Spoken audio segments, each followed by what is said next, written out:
Hello, my beautiful souls. Welcome sa ating tarot reading sessions. Keep in mind, general reading po ito, maaaring mag-resonate, maaaring hindi.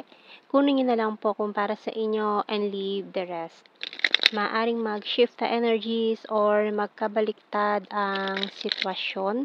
Kaya kayo na pong bahala kung saan kayo nakalugar sa reading natin. Okay? So, let's see.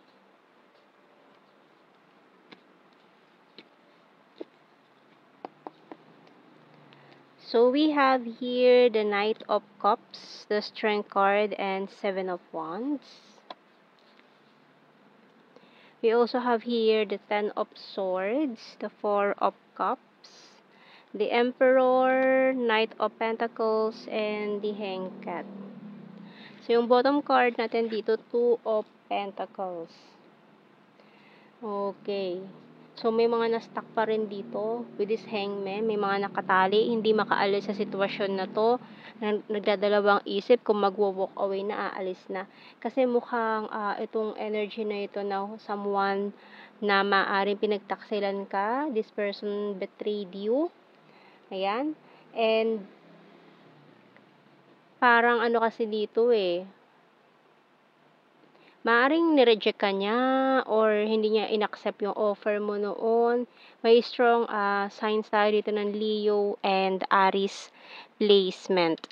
Okay, so tingnan natin anong message ng Archangel natin dito. Mukhang iniinda mo pa rin tong rejection na natamo mo before with this person. Kahit pa sabihin natin na sobrang tagal na nangyari or kahit na for some of you recently lang nangyari to. Pero iniinda nyo pa rin yung pain na yun. Maaaring may mga relapse energy dyan, may mga nag-relapse sa mga moving on process with this person. Outdoors by Archangel Jophiel. Go outside, get some fresh air, and connect with nature to relieve stress and gain new creative ideas. So, maaaring magkabaligtad pwedeng siya or ikaw ang nakaka-experience nito na feeling of sadness ngayon about this person from the past na for some of you, mukhang bumabalik ang alaala nitong taong to, lahat ng memories nyo together.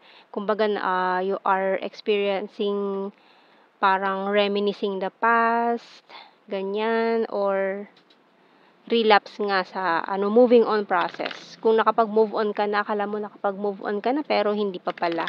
Yun pala is nag-relapse yung taong ito na binabanggit dito sa mga cards na to. Kaya itong taon to, wala siyang magawa kundi balikan na lang ang nakaraan, reminisce the past, or namnamin yung pain na na-experience niya in the past. So, we have here clover, light, traffic lights, coffee, fish, light bulb, and mask. So, kahit pa sabihin natin may new person na or may nakilala ng new person, may mga naging karelasyon na, pero yung pain na yun talagang bumabalik-balik pa rin. Lalo na kapag parang pakiramdam niya naoperahan siya, tapos kapag malamig, sumasakit ulit yun. Parang ganun yung pakiramdam niya. Sumasakit ulit yung sugat na yun, yung pain na yun from the past na hindi niya pa rin makalimutan. Yan, nakatali talaga sa nakaraan tong taon to with this tide. Ayan. So, kahit may mga new person coming in or may mga dumaan ng ibang tao, marami na siya nakadate, may mga bigatin pa siya ng mga nakarelasyon, pero lahat ng yun wala kasi this person still wearing a mask.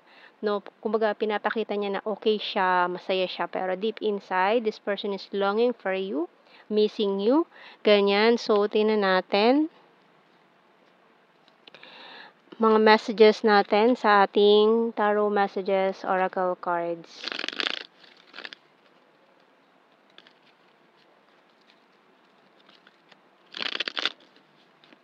Lalo na kung unfinished business to with you and this person na isa sa mga hindi niya makalimutan sa nakaraan niya or sa buhay niya.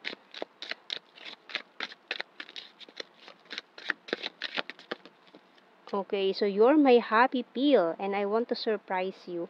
So, maaaring may surprise visit dito na mangyari. Naghihintay lang siya ng right timing dito with these traffic lights. and I have multiple opportunities. I can't sleep thinking of you all night long. I want commitment. I'm strong and independent. My intuition choose you and we're compatible to each other. Yes, it's a disaster. So, yun nangyari separation with you and this person is really a disaster. So, kung itong taon to pinagtaksilan ka man niya, nag-juggling siya between you and another person. Ayan, so mukhang may fish energy dito, something fishy na nangyari, ganyan. Or water sign energy yan na naging third party issue, ganyan. So, tingnan pa natin.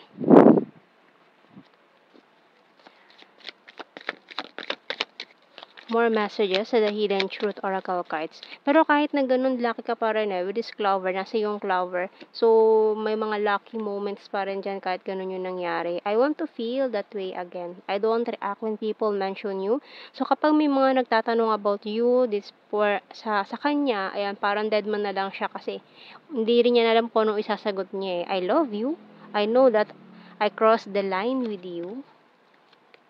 I want to be more than friends. For some of you, yung separation yung nag-end up as friends or parang sinabi nyo, yun na lang ang kaya nyong ibigay as friends.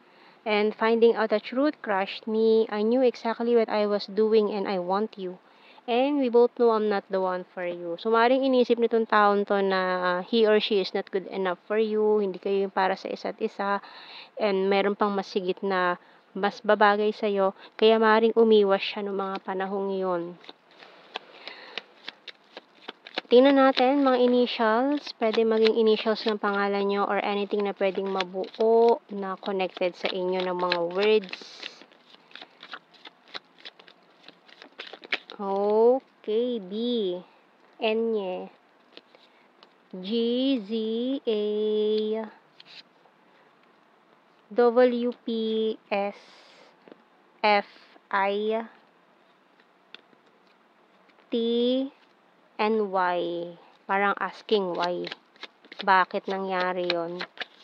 Okay, L, Y, R. Letter E, bottom card natin. Okay, so let's see sa blue card. We have here celebration, separation, and soulmates. So, maring soulmates in separation kayo na very soon there's a celebration na mangyayari. Maaring sa inyong union of hearts or sa inyong pagkikitang muli, pagtatagpong muli. Kasi maaaring bisitahin ka niya by surprise. Ayan, so mukhang hindi pa rin talaga naka-move on tong taong to. Nakatali pa rin siya sa'yo. And yung mga alaala nyo together is talagang hindi niya yan makalimutan. No? So, ayan, tingnan natin sa general signs and messages. So, mga keywords na lang ito. Hindi na natin kailangan explain. Alam nyo na yan. So, we have here quiet person. So, ngayon, lagi lang siyang tahimik dyan sa gedli. Parang nagsi-self-pity. Ganyan. Talagang binabalikan niya yung nakaraan nyo, yung mga happy moments, ganyan, ex-lover. City, friendly. Cold city, number 10. Attractive, province. March 7. Gemini, November. Very serious and sexy body. Nature lover, intelligent, flower. Maring peace offering, ganyan, fire sign, Aries, Leo, Sagittarius. Coins is earth signs, Taurus, Virgo, Capricorn. Has a dirty sense of humor, talented, gorgeous, popular, South PH.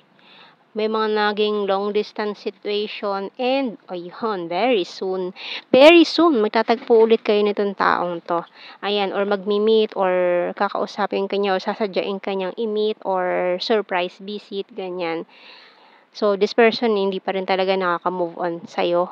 Nakatali na to sa'yo mukhang sinabi niya yan dati sa'yo, okay? So, yan ang ating reading, my beautiful souls. Thank you for watching. Take care and God bless. See you in our next reading, guys. Bye-bye.